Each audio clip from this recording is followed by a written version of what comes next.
Hey yo yo yo, salut les turfeuses, salut les turfeurs et bienvenue pour un nouveau pronostic de Benoît Requin. Ok, place au pronostic du quintet du vendredi 11 novembre, direction la Sépierre pour le prix de la ville de Toulouse. Plat 2400 mètres, 16 partants en réunion, une course, 3 indices de confiance, 1 sur 5. Petit retour sur le quintet du jeudi 10 novembre. Dans mon pronostic, je vous ai donné le quintet en 5 chevaux. Ça fait plaisir. Pour les VIP aussi, ce jeudi nous a fait plaisir. On a un ticket quintet dans l'ordre qui est passé ce jeudi. Et il a fait 1463 € le quintet dans l'ordre ce jeudi. Ça fait plaisir. Bon, c'est vrai que c'est pas énormissime, mais ça fait toujours plaisir de passer à la caisse et ça fait plaisir de prendre un nouveau quintet dans l'ordre. On a aussi pour les VIP ce jeudi, on a des tickets tiercés dans l'ordre qui sont passés, des tickets tiercés dans tous les ordres. Enfin bref, ce jeudi, on a embêté ce cher caissier et ça fait plaisir. N'hésitez pas à mettre un pouce bleu si la vidéo vous a plu, vous aidez ainsi grandement la chaîne. Ok, c'est parti, on commence le pronostic et on commence avec le numéro 1, Pepper Trophy. Et on écoute l'entraîneur Ramon Avial Lopez. Pepper Trophy mérite d'être repris. Ses deux dernières prestations ne sont pas à prendre en compte, il est très bien. Le seul problème, c'est le poids qui est un peu dur, mais il peut bien se comporter tout de même. La pluie serait beaucoup mieux pour lui. Eh bien, moi, ce numéro 1, malgré le poids, je l'ai gardé assez haut, même très haut, je l'ai mis en deuxième position. Ad Las Dercho Chani. On passe au numéro 2, Nobodies, et on écoute Julien Philippon. Nobodies est l'auteur d'une très belle saison. Sa situation sur l'échelle des valeurs s'en ressent bien évidemment. Je note qu'il est relativement polyvalent en termes de terrain et distance. Traditionnellement, dans cette course, il ne faut pas être trop loin de la tête. Un petit numéro de corde et un parcours limpide seraient donc les bienvenus. Eh bien, moi, ce numéro 2, sachez que c'est lui le huitième de mon pronostic. Ad numéro Jauge, Wal Chamdieli. On passe au numéro 3, Electron Libre, et on écoute Christophe Escuder. Electron Libre est un adepte des pistes lourdes, mais il court aussi bien lorsque les pistes sont bien souples. Dernièrement, à Marseille, le terrain était vraiment trop ferme. Ils annoncent de la pluie sur Toulouse et j'espère que le terrain sera à sa convenance. Si tel est le cas, ce ne serait pas une surprise de le voir très bien courir, il demeure compétitif. Eh bien moi ce numéro 3 c'est tout simplement mon préféré et je l'ai mis en tête. Ad numéro 3, Wallo Dieli. On passe au numéro 4, Calliope, et on écoute Bruno de Monzaï. Calliope aborde cette arrière-saison en pleine forme, comme en atteste d'ailleurs sa plus récente sortie victorieuse. Je mise sur sa parfaite condition pour le voir s'illustrer ici. Elle apprécie le tracé toulousain pour s'y être déjà imposé a beaucoup de tenue et se plaît en terrain souple.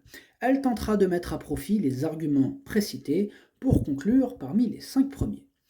Eh bien, moi, ce numéro 4, je ne l'ai pas retenu dans mon pronostic. Par contre, c'est quand même le chef de ma petite liste des possibles casseurs de tickets repérés. Attention, hein. Donc, on va lui accorder une belle note de méfiance. Ad numéro 2, 3. Ad numéro 4, ما درتوش لأن عندك ويقدر يغرس تشيكيات. On passe au numéro 5, Go With the Wind. Go With the Wind. On écoute Guillermo Ariscoreta Elosegui. Guillermo Ariscoreta Elosegui. Go With the Wind a joué de malchance dernièrement alors qu'il aurait pu obtenir un meilleur résultat. Il est resté en forme et connaît parfaitement ce style de tournoi en France. Je le crois compétitif à cette valeur et j'espère, avec un parcours sans encombre, le voir finir à l'arrivée. Eh bien, moi, ce numéro 5, je l'ai gardé en cinquième position. Ad numéro 5, Dercho Khams. On passe au numéro 6, Sheir, et on écoute Mademoiselle Sarah Audois.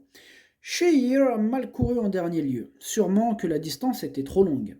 En outre, c'était une course particulière avec un rythme très élevé. Il a repris un peu de fraîcheur et je pense qu'il est prêt.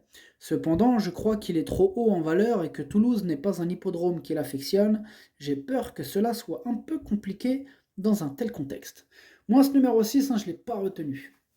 Ad numéro 7, Maderchouch. On passe au numéro 7, Bazok, et on écoute Johan Bonnefoy. Bazok est bien. Tout se passe au mieux depuis son arrivée à l'écurie. À cette valeur, on n'a pas beaucoup d'engagement et c'est logiquement que l'on se dirige vers ce quintet. Elle est en forme et semble compétitive à cette valeur. J'espère la voir très bien courir. Eh bien, moi, ce numéro 7, je l'ai retenu en bout de combinaison. Ad numéro 7, Dercho Saber. On passe au numéro 8, Coquelina, et on écoute Marc Comamoliste. Coquelina est bien. La dernière fois, le terrain était trop sec. Après, on l'a laissée un peu tranquille car elle n'aime pas courir trop souvent. Cela dit, cela fait longtemps qu'elle n'a pas été revue en compétition et j'espère que ce n'est pas trop. En tout cas, elle aime beaucoup Toulouse. Eh bien, moi, ce numéro 8, je ne l'ai pas retenu. Par contre, il est en plein milieu de ma petite liste des possibles casseurs de tickets. Méfiance. Numéro 8, Madrchouch, لأن عنده يقدر يغرس تشيكيات. On passe au numéro 9, Vasimix, et on écoute Olivier Trigodet. Vasimix fait preuve de constance, même s'il lui manque un petit quelque chose dans la phase finale. Voilà pourquoi il sera cette fois muni de peau de mouton. Conformément aux recommandations d'Anthony Crastus, il revient sur 2400 mètres vendredi, mais ce n'est pas un problème à mes yeux, car il a déjà bien fait sur cette distance. Le lot n'a rien d'exceptionnel, un bon comportement est attendu. Eh bien moi ce numéro 9 c'est mon gros regret, c'est mon cheval de complément en cas de non partant, donc attention possible cassage en vue.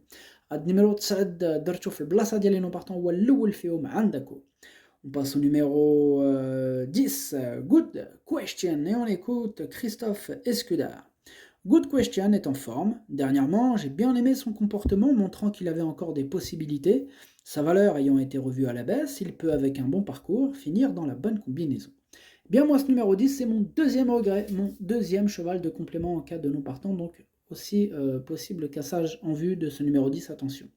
النيميرو 10 درتو في البلاصه ديال نو بارتون هو الثاني فيهم عندكو. On passe au numéro 11, Gaëris, et on écoute Ramon Avial Lopez. Gaëris est meilleur que ne l'indiquent ses deux dernières performances où il a trop tiré. Il est très bien. J'espère qu'il va pouvoir faire sa valeur. Moi, ce numéro 11, je ne l'ai pas retenu. Numéro 11, Madrchouch. On passe au numéro 12, Giovanni Dal Ponte, et on écoute Julien Philippon. Giovanni Dal Ponte a bien récupéré. Sa plus récente sortie dans une course réservée aux amateurs ne reflète en rien sa valeur. Ce n'est pas un quintet très relevé. Et le cheval se plaît à Toulouse. Il a déjà bien fait en terrain souple. Je profite de sa forme pour tenter le coup à ce niveau, une catégorie dans laquelle il n'a pour le moment pas encore brillé. Et bien moi ce numéro 12, je ne l'ai pas retenu dans le pronostic, mais pourquoi pas. Question de feeling pour les amateurs de champ réduit, de cote quoi. Numéro 12, Madrchouch, Lini Libaïderov chez champ réduit. On passe au numéro 13, Always Welcome, et on écoute Louis Baudron. Always Welcome est un cheval saisonnier qui est toujours particulièrement efficace en fin d'automne et l'hiver. Voilà pourquoi nous lui avons accordé un break estival. Il aborde cette arrière-saison avec morale et fraîcheur. J'ai choisi de le supplémenter car le lot n'a rien d'exceptionnel sur le papier. Un terrain bien souple et un petit numéro de corde seraient des atouts non négligeables. Eh bien moi ce numéro 13, je l'ai gardé très haut, en troisième position. Numéro 13, Darcho Chalet. On passe au numéro 14, Tamzara, et on écoute Henri-Alex Pantal. Tamzara n'a pas très bien couru en dernier lieu, elle a besoin d'une paire d'œillères pour la motiver, on réessaye. Eh bien moi ce numéro 14, je l'ai gardé assez haut, en quatrième position. Numéro 14, Darcho Rabat. On passe au numéro 15, Goldami, et on écoute Frédéric Pardon. Goldami va participer à son premier handicap après avoir été façonné dans les courses à condition. Il aurait pu courir avant dans cette catégorie, mais dans la région, à cette valeur, il doit porter du poids. Certes, il va devoir affronter ses aînés, mais c'est un poulain que j'aime bien et j'espère le voir bien se défendre. Moi, ce numéro 15, je ne l'ai pas retenu. Numéro 15, Madrchouch. On passe au numéro 16, The Klimb, et on écoute Miguel Alonso Roldan. The Klimb a gagné très facilement en dernier lieu, adore Toulouse et la distance. Il est dans la forme de sa vie, c'est le meilleur moment pour essayer de faire une très bonne performance dans cette catégorie. Eh bien moi ce numéro 16, il me plaît bien, je l'ai gardé en bout de combinaison, mais je l'ai gardé. Numéro 16, le pronostic ça donne 3, As, 13, 14, 5, 16, 7. Merci d'avoir suivi cette vidéo. N'hésitez pas à mettre un pouce bleu si la vidéo vous a plu. En plus, ça aide beaucoup la chaîne. Pour accéder à tous mes tickets pour la course du quintet, rendez-vous directement en description de la vidéo. À jouer avec modération. Bonne chance. Chopez-le moi. Ciao.